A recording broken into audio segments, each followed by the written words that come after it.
एक सुनहरे भारत की ये छोटी सी झांकी है। अभी जमीन में नींव भरी है, महल बनना बाकी है। एक सुनहरे भारत की ये छोटी सी झांकी है। अभी जमीन में नींव भरी है, महल बनना बाकी है। मुश्किल से तुम मत घबराओ, बाधाओं को गले लगाओ। नए भारत का जज्बा लेकर हिम्मत कर आगे बढ़ जाओ। अभी तो चलना सीखा है, हवा में उड़ना बाकी है। अभी जमीन में नींव भरी है, शेष महल बल बाकी है। एक सुनहरे भारत की ये छोटी सी झांकी है। अभी जमीन में नींव भरी है, महल बनना बाकी है।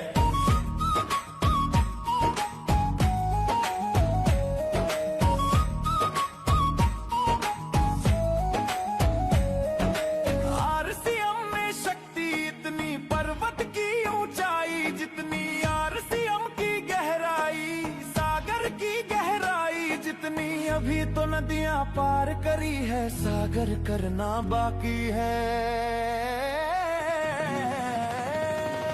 अभी जमीन में नींव भरी है, महल बनना बाकी है।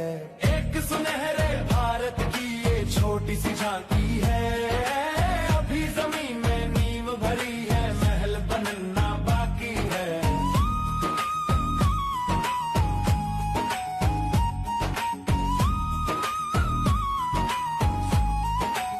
सच्चाई से, नैतिकता से अपने और अपने परिवार के सपनों को अगर पूरा किया जा सकता है तो उसका एक ही जरिया है आरसीएम।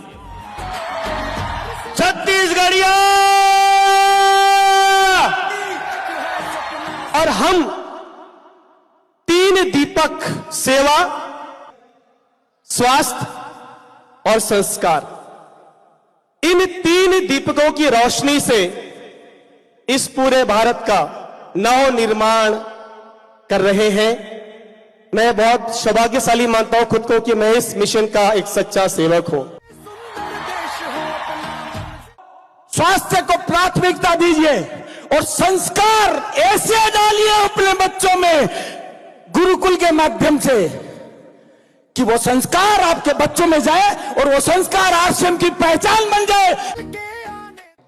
कि भारत 2047 में दुनिया के नेतृत्व करने वाला शक्तिशाली भारत, महाशक्तिशाली भारत बने।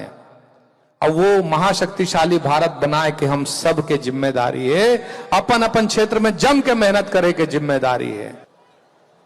त्रिलोक चंद जी का उद्बोधन सुन रहा था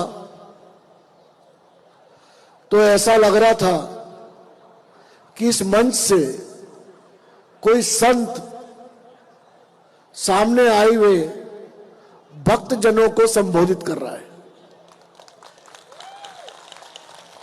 कि इतने लोगों को एकत्र करने के लिए अगर ये कोई राजनीतिक कार्यक्रम होता तो मालूम नहीं हमको कितने संसाधन इसमें बिखेरने पड़ते।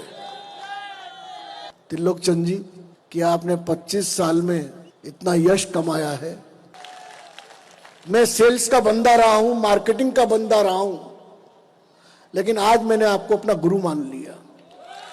3 और उद्देश्य हमारे जीवन में जुड़ गए हैं, सेवा, संस्कार और स्वास्थ्य। अगर हम लगातार इस पे भी काम करते रहे और लगातार हमने लोगों को जागरूक किया तो शायद हम सब बहुत जल्दी एक नए भारत का निर्माण कर पाएंगे। और सर को ये वादा करना चाहते हैं हम कि सर, हम खुद के लिए नहीं जिएंगे, हम इस देश के लिए जिएंगे। सेवा, स्वास्थ्य और संस्कार, ये इसको हम सब मिलकर के आगे बढ़ाएंगे और एक दिन मिसाल कायम करेंगे। तक हमको यूं ही आगे बढ़ते रहना, अब तक तो अभ्यास हुआ है, असली जीत बाकी है। छत्तीसगढ़ में जो नजारा है, ये नए भारत के निर्माण की एक अब तक की सबसे बड़ी गूंज यहां से गूंजती हुई मुझे दिखाई दे रही है। यदि स्वास्थ्य की बात हो, यदि हमारे परिवार में संस्कारों की बात हो, और यदि देश को सशक्त बनाने की बात हो तो हम सब अच्छी तरह से जानते हैं कि यदि कोई संस्था आज की तारीख में उसमें सबसे ज्यादा मजबूत है तो वो आरसीएम व्यवस्था है। आदरणीय टीसी छाबड़ा सर, जोरदार तालियों के साथ स्वागत करें। पक्का हो तो रास्ते बन जाते हैं, जब इरादा पक्का हो तो। ये 25 वर्ष का मामूली उत्सव नहीं है, ये कोई सामान्य प्रोग्राम नहीं है, सामान्य आयोजन नहीं है।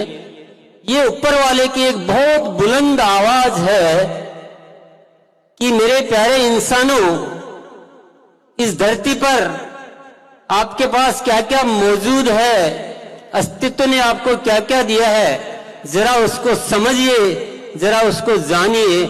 आप लोग जैसे जी रहे हो वो आपका रास्ता नहीं है।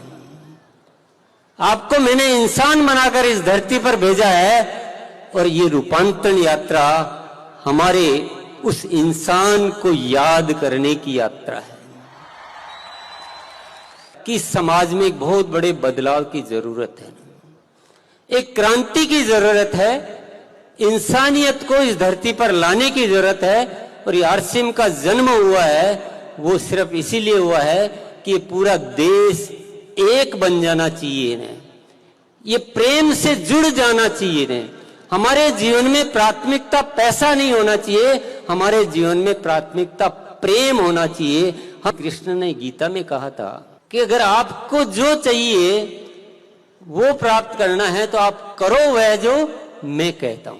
आरसीएम भी यही कहता है, आप सिर्फ प्रेम करो